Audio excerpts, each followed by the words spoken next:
Ko je nekega dne v templju učil ljudstvo in oznanjal evangelij, so pristopili veliki duhovniki in pismouki s starešinami ter mu rekli: Povej nam, s kakšno oblastjo to delaš, ali kdo je, ki ti je dal to oblast?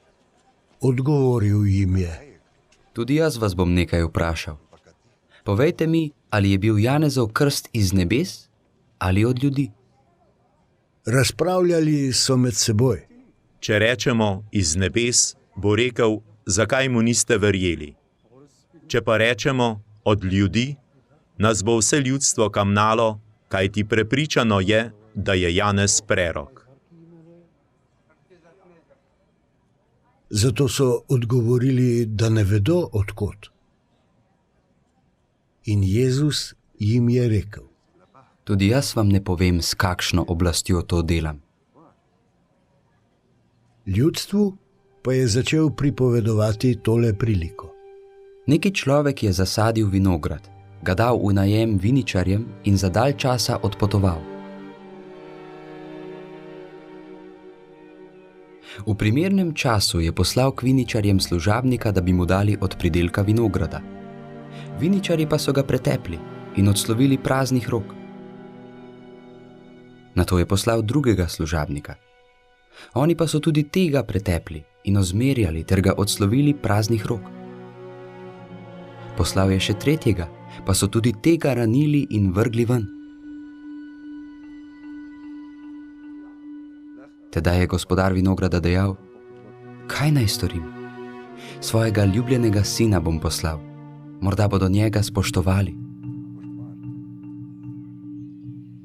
Toda ko so ga viničarji zagledali, so se posvetovali in rekli: Ta je dedič, ubijmo ga, da bo dediščina naša.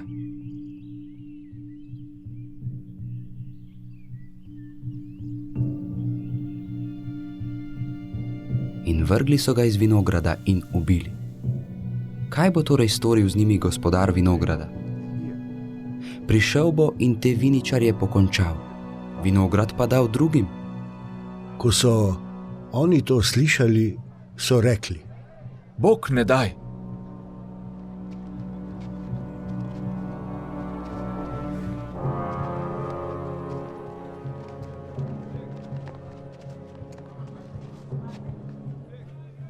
On pa se je ozrl vanje in rekel: Kaj torej pomeni to, kar je pisano? Kamen, ki so ga zidarji zavrgli, je postal vogalni kamen. Vsak, kdor pade na ta kamen, se bo razbil, in na kogar ta kamen pade, ga bo zmečkal. Pismouki in veliki duhovniki so hoteli še tisto uro nanj položiti roke, pa so se zbali ljudstva. Spoznali so namreč, da je s to priliko meril nanje. Opazovali so ga torej in k njemu poslali zalezovalce, ki so se delali pravične, da bi ga ujeli v besedi, tako da bi ga lahko izročili upraviteljevi oblasti in pristojnosti. Vprašali so ga: Učitelj, vemo, da prav govoriš in učiš. Ne gledaš na osebo, ampak v resnici učiš Božjo pot. Ali smemo cesarju dajati davek ali ne? Spoznal je njihovo zvijačnost in jim rekel: Pokažite mi denarij. Čigavo podobo in napis ima? Rekli so: Cesarjevo. On pa jim je dejal: Dajte torej cesarju, kar je cesarjevega, in Bogu, kar je Božjega. Tako ga niso mogli pred ljudmi ujeti v besedi. In začudili so se nad njegovim odgovorom ter umolknili. Pristopilo je nekaj saducejev, ki so trdili, da ni vstajenja. Vprašali so ga: Učitelj, Mojzes nam je zapisal: Če komu umre brat, ki je bil oženjen, pa ni imel otrok, naj vzame to ženo njegov brat in obudi zarod svojemu bratu. Bilo pa je 7 bratov. Prvi je vzel ženo in umrl brez otrok. Nato jo je vzel drugi, pozneje tretji in tako vseh 7. Umrli so in niso zapustili otrok. Za vsemi je umrla tudi žena. Čigava bo torej žena ob ustajenju, kajti vseh 7 jo je imelo za ženo? Jezus jim je rekel: Sinovi tega veka se ženijo in možijo. Tisti pa, ki so vredni, da dosežejo oni vek in ustajenje od mrtvih, se ne bodo ne ženili, ne možile. Tudi umreti ne morejo več.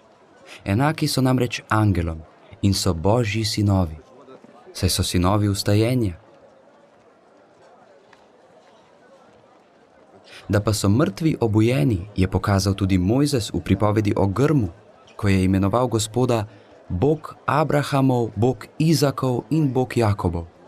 Bog pa ni Bog mrtvih, ampak živih, kajti njemu vsi živijo.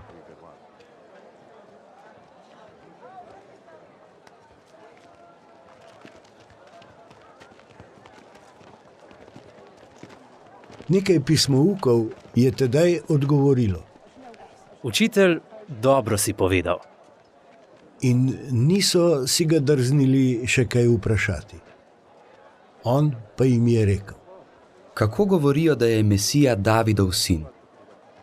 Se vendar David sam pravi v knjigi psalmov: Gospod je rekel mojemu Gospodu, sedi na mojo desnico, dokler ne položim tvojih sovražnikov za podnožje tvojih nog. David ga torej imenuje Gospod. Kako je potem njegov sin?